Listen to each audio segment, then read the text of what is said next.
বিয়ের 2 বছর পরে মেয়ের বাড়িতে গেলাম ঘুরতে। গিয়ে দেখি মেয়ে আমার ভীষণ ব্যস্ত।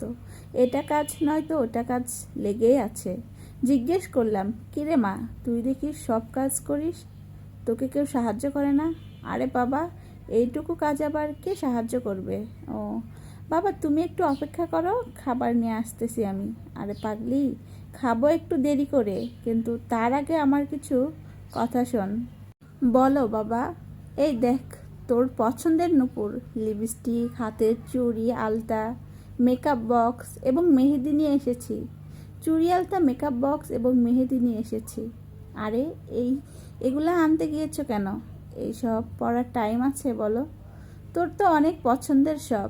হ্যাঁ, কিন্তু সময় তো নাই। তুমি যখন নিয়ে আসছো রেখে দাও, যেদিন সময় পাবো অবশ্যই পড়বো। আচ্ছা বাবা, তুমি বিশ্রাম করো, আমার অনেক কাজ এখনো বাকি আছে, কিছু দরকার হলে বলিও। মেয়েটি যাওয়ার পরে বাবা ভাবতে থাকে যে মেয়েটা নিজের হাতে ভাত খাইতো না, হাতের মেহেদি ওটার আগেই হাতে দিত, পায়ের নুপুর খোলার কথা বললেই রেগে যেত, নখের নেল পালিশ কিনে না দিলে অভিমান করে থাকতো। বিয়ের পরে স্বামীর ঘরে এসে সব ভুলে গিয়ে সারাক্ষণ কাজ নিয়ে ব্যস্ত থাকে। হয়তো এমনই মেয়েদের জীবন। বাবার বাড়িতে সে রাজরানী, কিন্তু স্বামীর বাড়িতে সে কাজের বুয়া। তাকে ছাড়া কোনো কাজই সম্পূর্ণ হয় না। সো হ্যালো এভরিওয়ান, আসসালামু আলাইকুম। কেমন আছেন সবাই? আশা করি সবাই ভালো আছেন। আমার কথাগুলো আপনাদের কেমন লাগলো সেটা কিন্তু অবশ্যই কমেন্ট করে জানাবেন। আসলেই কিন্তু আমরা মেয়েরা, মানে আমাদের সাথে এরকমটাই হয়। যাই হোক, আমি এখানে রান্না বান্না করতেছিলাম, সাথে আপনাদের সাথে সুন্দর একটি গল্প শেয়ার করলাম। তো আমি এখানে হচ্ছে মানে রান্না করতে করতে অনেক দূর পর্যন্তই চলে আসছি গল্প করতে করতে।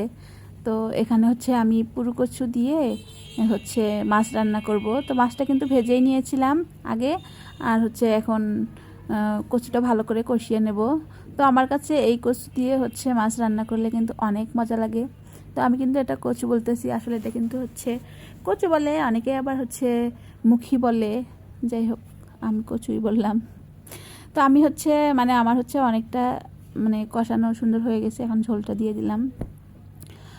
আর হচ্ছে এখন পলক এসে গিয়েছে, এখন হচ্ছে আরেকটু নাড়াচাড়া করে আমি হচ্ছে মাছগুলো দিয়ে ঢাকনা দিয়ে হচ্ছে আবারও রান্না করে নেব কিছুক্ষণ। তো এই রান্নাটা কিন্তু মানে এই মাছ দিয়ে এভাবে রান্না করলে কিন্তু হচ্ছে অনেক সুন্দর হয়। আর এটা কিন্তু আমার রান্নার হচ্ছে ফাইনাল লুক। তো আমার রান্নাটা কিন্তু একদম হয়ে গিয়েছে আর অনেক অনেক সুন্দর হয়েছিল। তো আমার ভিডিওটি আপনাদের কাছে কেমন লাগলো, সাথে আমার গল্প, আমার রান্না বান্না, যদি সব কিছু